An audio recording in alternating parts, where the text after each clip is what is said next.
नमस्कार दोस्तों, ये सुबह का लगभग 11 बजे का टाइम है और मैं इस समय धूप में हूँ। तेज़ हवा भी चल रही है। मौसम कुछ ऐसा बारिश का बनाता हुआ धीरे धीरे ऐसा लग रहा है कुछ दिन से, क्योंकि कभी सडनली बहुत गर्मी हो रही है और ये मेरे मुंह पे ठीक धूप है, बिल्कुल मतलब ऐसा कि बस आंसू निकल ही जाएंगे। तो मैं ये लेटा हूँ, लेकिन मैं आपको ज़्यादा देर तक लेटा हुआ नहीं दिखाऊंगा क्योंकि सुबह का समय है, आप पे भी आलस आएगा। तो इसलिए मैं आपको अब अपने आसपास का नज़ारा दिखाता हूँ।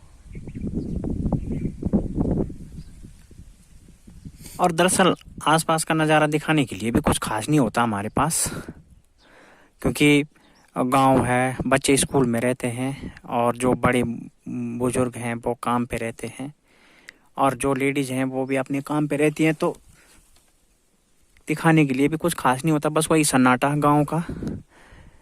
लेकिन ये सन्नाटा सच पूछिए तो शहरों की उन भाग दौड़ भरी जिंदगियों से और उन जो शोर शराबा, प्रदूषण, इनसे कई अच्छा है, क्योंकि ये साफ हवा है, शुद्ध हवा है, अच्छा पानी है पीने को। बस थोड़ा सा जो गांव होते हैं पिछड़े, वो थोड़ा सा रोज़गार और शिक्षा स्वास्थ्य की दृष्टि से पिछड़े हुए होते हैं, क्योंकि जो बुनियादी चीज़ें हैं वो है रोज़गार और शिक्षा और स्वास्थ्य। तो ये चीज़ें अभी भी जो है मतलब हमारे गांव में इनकी पहुंच नहीं है। एक पर्टिकुलर गांव की बात नहीं कर रहा मैं, जितने भी मतलब उत्तराखंड के जो पहाड़ी एरियाज़ हैं या संभवतः पूरे देश के पहाड़ी एरियाज़ होंगे, तो शायद उनमें कहीं ना कहीं इन चीज़ों का अभाव अवश्य ही होगा। अन्य क्षेत्रों का तो ज़्यादा कहा नहीं जा सकता, लेकिन हमारे क्षेत्र में इसका अभाव बहुत ज़्यादा है। जो 3 चीज़ें मैंने आपको बताई, ये जिधर को हमारा कैमरे का फोकस है, इधर को हमारा गांव है। क्योंकि मैं लेटा हूँ तो थोड़ा सा कैमरा एक ही हाथ से पकड़ा हुआ है मैंने, स्क्रीन थोड़ा सा इधर उधर आ रही है, लेकिन कोई नहीं। एक वीडियो डाली थी मैंने, कैसी रही शिवरात्रि। उस पर कोई भाई है, न्यू नॉलेज टेक ऐसा कुछ करके उनका चैनल है, तो उन्होंने कमेंट किया है। मैं उन भाई का बहुत आभार प्रकट करता हूँ, क्योंकि वैसे तो हमारी वीडियोस पे कमेंट वगैरह हमारे दर्शक भी करते ही हैं, लेकिन चैनल वाले अगर कमेंट करते हैं और वो भी वो जिसको हम नहीं जानते हैं, तो सचमुच ये अच्छी बात होती है। मैं आप लोगों से भी निवेदन करूंगा कि थोड़ा सा लाइक और कमेंट आप भी किया करें और चैनल को थोड़ा हो सके तो शेयर भी ज़रूर करना, सब्सक्राइब करना, क्योंकि थोड़ा सा ना देखिए, आपके एक सब्सक्राइब और एक शेयर से कुछ नहीं जाता। हाँ, ये है कि जो आदमी थोड़ा सा प्रयास कर रहा है उसको अपनी बात जो है ज़्यादा लोगों तक पहुंचाने का एक जरिया मिल जाता है, और एक मतलब जो है कि एक परिवार सा माहौल भी बना रहता है। हालांकि आज की डेट में बहुत सारे यूट्यूबर हैं हम जैसे, जो कि खाली टाइम पास करते हैं, और इंटरेस्टिंग ब्लॉग भी दरअसल इसलिए नहीं होते हैं भाइयों कि दरअसल जब रीच होगी तो आदमी को फिर एक एक से कंटेंट लाने में मज़ा आता है। तो रीच कैसे होगी ये भी ज़रा आप ही लोगों ने सपोर्ट करना है।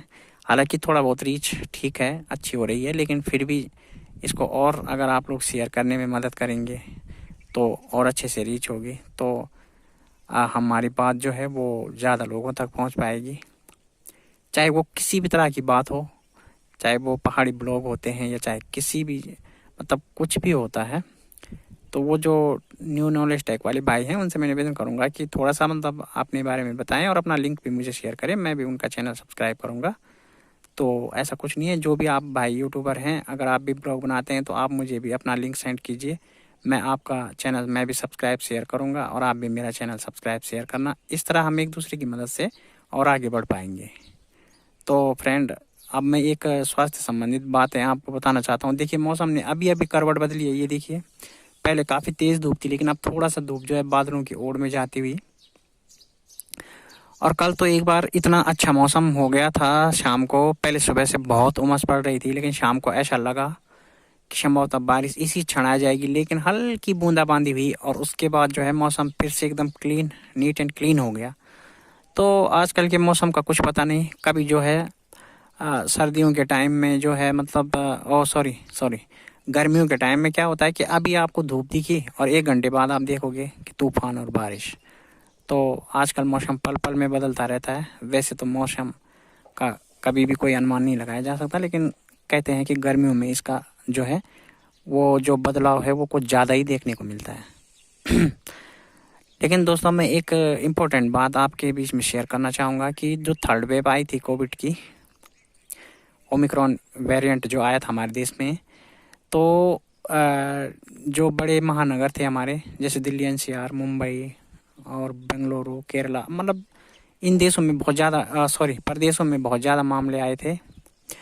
परंतु अब उत्तराखंड के जो इंटीरियर एरिया है, ऐसा लग रहा है कि वो थर्ड वेव संभवतः यहाँ अब संभवतः एंट्री कर रही है, क्योंकि स्कूली बच्चे हैं तो अभी पिछले हफ्ते से देखा जा रहा है कि उनको खांसी, सूखी खांसी और बुखार की शिकायत हो रही है, जुकाम, और थोड़ा सा मतलब उनके हाथ पैरों में दर्द का भी वो मतलब जो है वो कुछ महसूस कर रहे हैं, ऐसा कि उनको दर्द भी हो रहा है। और ये देखिए मौसम एक बार फिर से और बादलों की ओट में छिपता हुआ सूरज और ठंडी हवा चल रही है। तो दोस्तों मैं आपसे बस यही निवेदन करूंगा कि जो कोविड प्रोटोकॉल है इसको लगातार फॉलो करें। 2 गज की दूरी, मास्क है ज़रूरी, जो कि हमारे प्राइम मिनिस्टर ने भी यहाँ पे मतलब हमको एक बहुत अच्छा वो दिया है। और मोदी जी जैसे प्राइम मिनिस्टर होना भारत के लिए सौभाग्य की बात है। हालांकि प्राइम मिनिस्टर कई सारे रहे हैं, सब अच्छे रहे हैं, लेकिन चूँकि कुछ पिछले जो है कुछ 10 साल से ऐसा लग रहा है कि इंटरनेशनल लेवल पे भारत की छवि में काफ़ी सुधार हुआ है। और गरीबों के लिए भी उन्होंने अच्छे खासे अन्न योजना, गरीब कल्याण योजना और उज्ज्वला के तहत जो गैस योजना, मतलब ऐसे कई स्कीमें दी हैं। तो ऐसे प्राइम मिनिस्टर होना भी सौभाग्य की बात है। तो दोस्तों कोविड प्रोटोकॉल को लगातार आप लोग भी फॉलो करें और कोशिश करें कि गांव में ये लहर ना आए, क्योंकि यहाँ पे सबसे ज़्यादा अगर किसी चीज़ का अभाव है तो वो है स्वास्थ्य। चलो शिक्षा तो जैसे कैसे आपको थोड़ा बहुत मिल ही जाएगी, लेकिन स्वास्थ्य में आपको यहाँ जीरो मिलेगा, कुछ नहीं मिलेगा। इसलिए हमें जो कुछ करना है अपनी सावधानी से करना है। अगर हम अपनी सावधानी से बचते हैं तो ही हम बच पाएंगे, अन्यथा हम बच नहीं पाएंगे इस बीमारी से। हमें बचाने वाला कोई नहीं होगा, क्योंकि यहाँ स्वास्थ्य के नाम पे जीरो साधन है, कुछ नहीं है।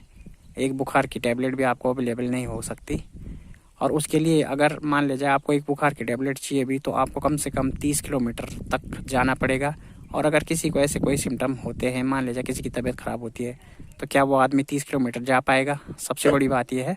तो इसलिए सोचें, विचार करें और कोविड प्रोटोकॉल का लगातार पालन करते रहें। कोशिश करें कि इस तरह की वेव ये ना हो। हालांकि ज़रूरी नहीं है कि ये बुखार खांसी जो है उसी वजह से होगी, लेकिन हमें, क्योंकि अगर अन्य चीज़ होगी तो वो तो चलो इलाज में हमारे है ही, उसको तो कहीं ना कहीं ट्रीटमेंट हमें मिल ही जाएगा। लेकिन चूँकि हमें सबसे प्राथमिक जो है हमारा फर्स्ट ये एम होना चाहिए कि संभवतः हो सके कि ये कोविड हो, इसलिए हमें जैसे ही कोई सिम्टम मिले हमें तुरंत प्रोटोकॉल अपनाना चाहिए।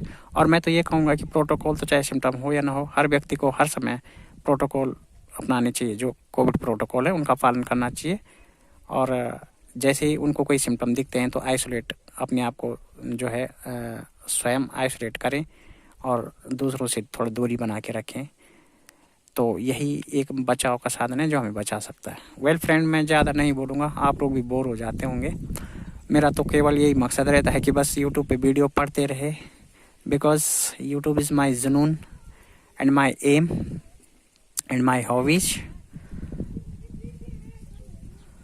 तो अब ज़्यादा ना बोल के आपसे विदा लेता हूँ। मिलता हूँ फिर जल्दी एक नई वीडियो के साथ। तब तक के लिए बाय बाय दोस्तों। चलते चलते एक बार फिर से रिमेम्बर कराना चाहूँगा, चैनल को यार लाइक शेयर सब्सक्राइब कर दो यार, एक बार कर दो।